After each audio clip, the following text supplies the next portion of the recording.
Okay guys, magandang hapon mga kateknik. So flex ko lang ulit yung ating painuman, no. Ito yung dati 2 hours, 1 to 2 hours ako nagpapatokan ng ating mga manok. Dahil kailangan ko panlinisan mabuti yung kanilang inuman.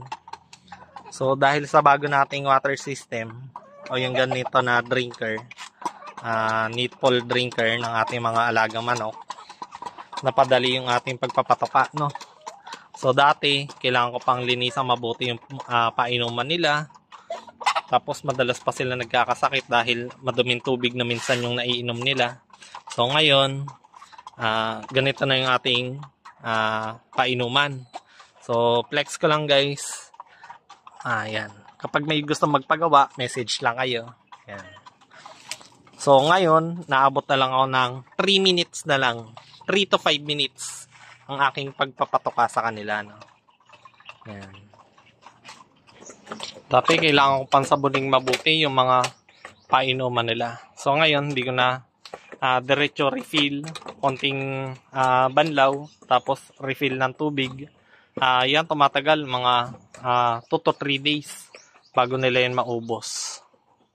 Hindi lang yun, may advantage din siya na mas maraming nainom nila. Kasi fresh water nga, tapos very accessible pa, no. Sanay na sanay sila. Kasi tutukain lang yan, lalabas na yung tubig. Yan. At napakadaling mag-training ng ganyan. Kahit sisiw, marunong na agad. Okay, dito sa ating pure darag, yan, 15 heads yan.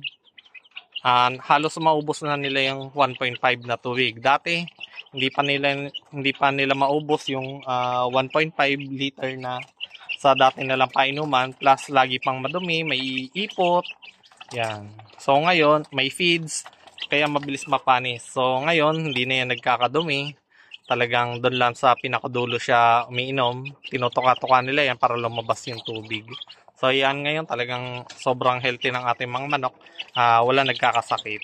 Yan. Ito yung pure darag natin. Ang gaganda ng kulay, very ano ang tawag dyan? Magkakaparehas.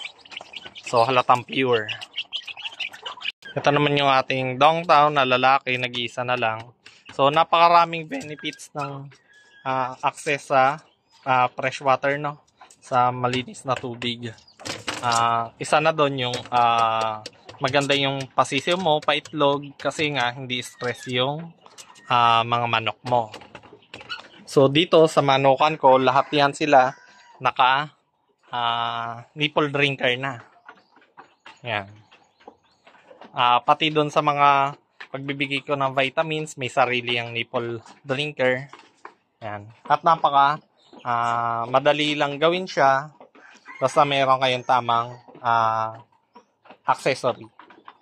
Yan. Napaka-healthy lahat. Wala kahit isang may sakit simula nung subok ako ng nipple drinker. Dito tayo sa Jersey Giant at saka 45 days. Yan. So, yan.